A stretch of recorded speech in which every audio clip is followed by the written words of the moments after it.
மாணிக்கம் வழங்க கேட்கலாம். மாணிக்கம், வணக்கம். விவரங்களை சொல்லுங்க. சென்னையில் கோடையின் வெப்பம் தாக்கமாக இருந்த சூழல்ல தற்பொழுது வெயிலுடைய தாக்கம் தணிந்து இன்றைய தினம் காலையிலிருந்தே சென்னையினுடைய வானங்கள் மேகங்கள் சூழ்ந்து காணப்பட்டிருக்கின்றன. குறிப்பாக தற்பொழுது காலையிலிருந்து சென்னையில் குளிர்ந்த ஒரு வானம் மேகமூட்டத்துடன் இருந்த சூழல்ல தற்பொழுது மழைப்பொழிவு ஆங்காங்கே பல பகுதிகளில் ஏற்பட தொடங்கி இருக்கிறது. சென்னையுடைய பிரதான பகுதிகள் அதே போன்ற புறநகர் பகுதிகளிலும் மழையினுடைய பதிவு இருப்பதாக வானிலை ஆய்வு மையத்துடைய அறிவிப்பில் சொல்லப்பட்டிருக்கிறது.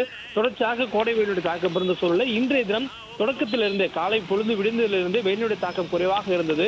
குறிப்பாக சென்னையுடைய நகர்பகுதிக்குள்ளாக வானம் மேகமூட்டம் சூழ கருமேகங்கள் இருந்தன.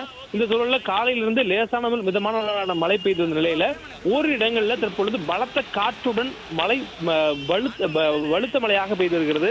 இந்த பலத்த மழை மற்றும் பலத்த காற்றுடன் பெய்யக்கூடிய மழையாக புறநகர் பகுதியிலும் இருந்திருக்கின்றன. குறிப்பாக மாதவரம் உள்ளிட்ட பகுதிகளில் பலத்த காற்றுடன் கூடிய மழை இருக்கிறது.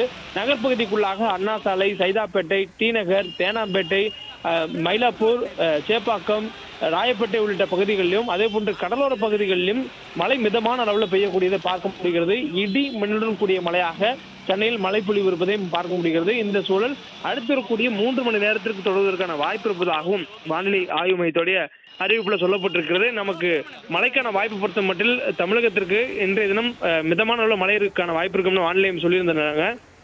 இந்த நேரத்தில் மழை மேகங்கள் அதிக அளவில் திரளுவதன் காரணமாக திருவள்ளூர், சென்னை, காஞ்சிபுரம் மற்றும் செங்கல்பட்டு ஆகிய மாவட்டங்களில் இடி மின்னலுடன் கூடிய மிதமான அளவில் மழை பெய்யக்கூடிய வாய்ப்பு பிற்பகல் 1 மணி வரையிலும் நீடிப்பதாக வானிலை ஆய்வு மையத்துடைய அறிவிப்புல சொல்லப்பட்டிருக்கிறது.